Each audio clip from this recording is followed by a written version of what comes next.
जो वादे किए गए थे उनमें काफ़ी कुछ पूरा होने की उम्मीद है प्रदेश की जनता को? देखिए, मैं ये कहूँगा कि वायदा तो नहीं कह सकते, भारतीय जनता पार्टी संकल्प लेती है और संकल्प को पूरा करना इनका ध्येय है। और आप देख चुके हैं कि किस प्रकार से ये कहा गया था कि जिस दिन भी मैं शपथ लूँगा तो बच्चों को नौकरी देने का काम करूँगा। 24,000 बच्चों को एक साथ नौकरी देने का काम हमारे माननीय मुख्यमंत्री नायब सैनी जी ने करने का काम किया।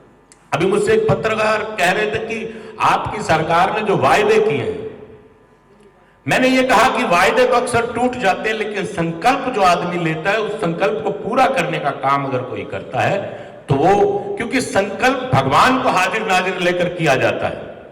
और भारतीय जनता पार्टी एक ऐसी सरकार है जिन्होंने संकल्प लिया और उन संकल्पों को पूरा करने का काम हम लोगों ने करने का काम किया। सरकारी नौकरी चाहिए, चलो ICS। 1 साल की फीस 6,000 रुपए। वहीं जिन स्टॉलों के ऊपर हम लोग गए, उसमें से एक कोचिंग सेंटर को लेके एक स्टॉल लगा हुआ, तो बड़ी अच्छी बात की उन्होंने।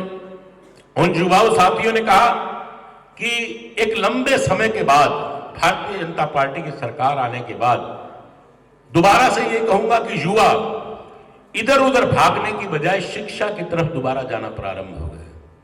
उसका मुख्य कारण यह है कि भारतीय जनता पार्टी, हमारे माननीय मनोहर लाल जी ने जो संकल्प लिया कि मैं मेरिट के आधार पर नौकरी देने का काम करूंगा।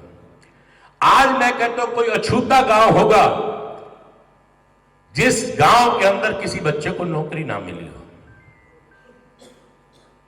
कारण क्या कि बच्चा अमीर का हो या बच्चा गरीब का हो, अगर वो पढ़ने वाला तो उसे नौकरी मिलेगी। पूर्व में रही सरकारें किस प्रकार से नौकरियों के लिए पैसा लेती थी। किसान का बेटा, एक गरीब का बेटा नौकरी का कभी सपना भी नहीं देख पाता था। आज गरीब के बेटे जहां आम नौकरी तो क्या, HCS जैसी भी नौकरियां लगने का काम गरीब परिवारों के बच्चों ने करने का काम किया।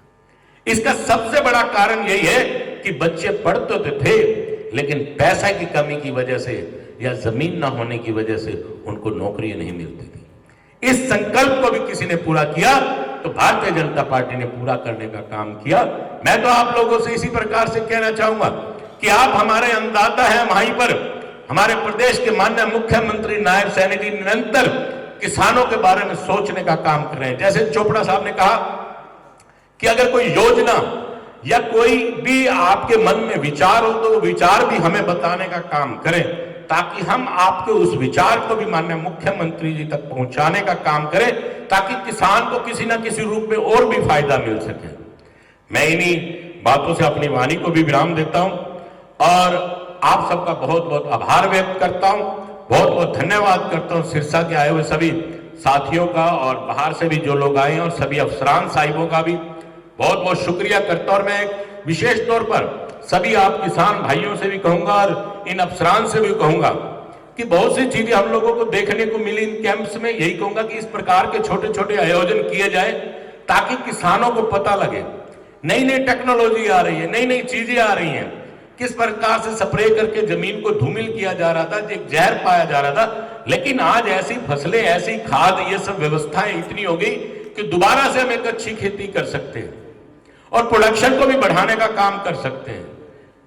तो मैं आप सबसे निवेदन करूंगा, इन अफसरान साहिबों से भी, किसी प्रकार के कैंप लगाने ताकि किसानों को नई नई बातों का पता लगे, ताकि हमारा देश पुनः एक बार अच्छे से किसान के रूप में, क्योंकि हमारा देश का आधार ही यही है।